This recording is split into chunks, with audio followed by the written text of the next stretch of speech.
Hey, what's up everybody? This is Dom, and today we are checking out Auxo for iPad. The popular app switcher tweak for iPhone and iPod Touch has finally made its way to iPad, and it is excellent. Very, very great job done here. It works very well. As you can see, it's much what you're familiar with the iPhone version, and if you don't know about it yet, I'll go ahead and show you how it works here. So let's go ahead and check this out real quick. It's been a long time coming for this tweak right here, and I'm very excited that we finally get a chance to check it out. So as you can see here, we have Auxo open, and if you simply swipe down on any of the apps here that are open, you can quickly close it, as you saw me do right there.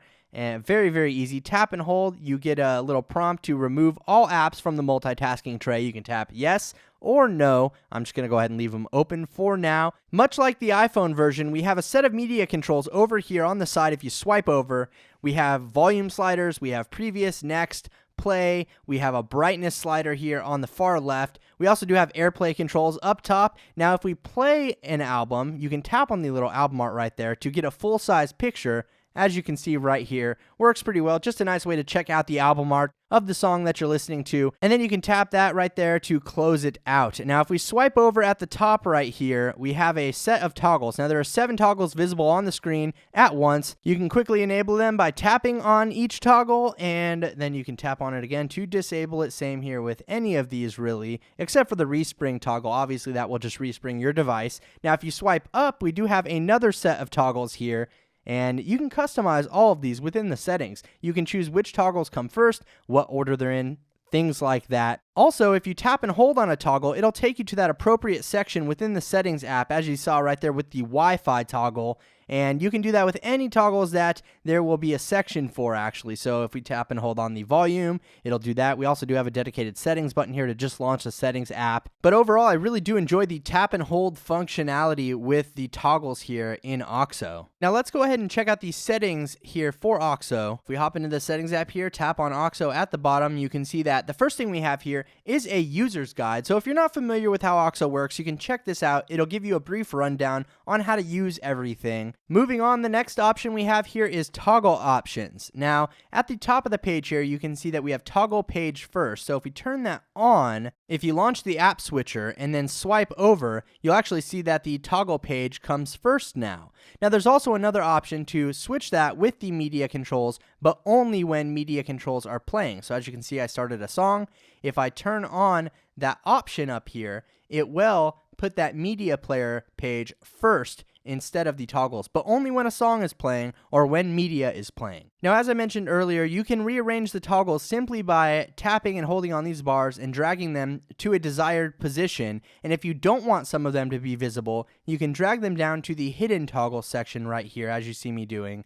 Now, also, you can arrange how many toggles appear per row.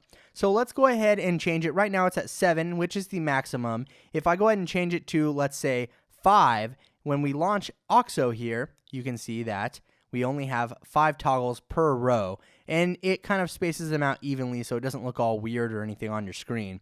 And you can set it all the way down to a minimum of 4 in case you think that looks a little bit cleaner. Also, in Auxo settings, you have the ability to set up prompt options. So by default, ask on remove all is set up. So if you tap and hold on an app, it'll ask you if you would like to remove all the apps from the multitasking tray. The next option you have here is sort of a VIP list. You have do not close on remove all. So if we go in here and we check an app, as you can see, I have Cydia checked. If I launch Auxo and I tap and hold to remove all apps and I tap on yes, it'll leave Cydia open because I have it checked in this VIP apps section. And then you also have the ability to set that for the currently playing app, such as music. Now down here we have ask before removing. So I have this set up for the App Store, so let's go ahead and open up the App Store real quick. Once we have that open, I'll go ahead and launch Auxo, and if I swipe down, it'll ask me if I'm sure I want to close it. If I tap on no, it'll just pull it back up just like that. It's pretty nice. And you can do the same thing with the currently playing app here for your media. And in case you're curious, Auxo does work in portrait mode as well. It's just resized a little bit to fit the portrait layout on your iPad, but everything works just the same. You have the same functionality and the same great app switcher tweak. So in a nutshell, this is Auxo for iPad, and we have the creators to thank here, Sentry and Jack Willis. So follow them on Twitter, follow A3 Tweaks on Twitter. Now, if you'd like to pick up Auxo, it's available in the Big Boss repo for $1.99, but if you already own Auxo for iPhone, you can grab it for a special price of just 99 cents. So go ahead and check it out, everybody. Let me know what you guys think down in the comments below. Thanks again for watching. This is Dom, and have a great day.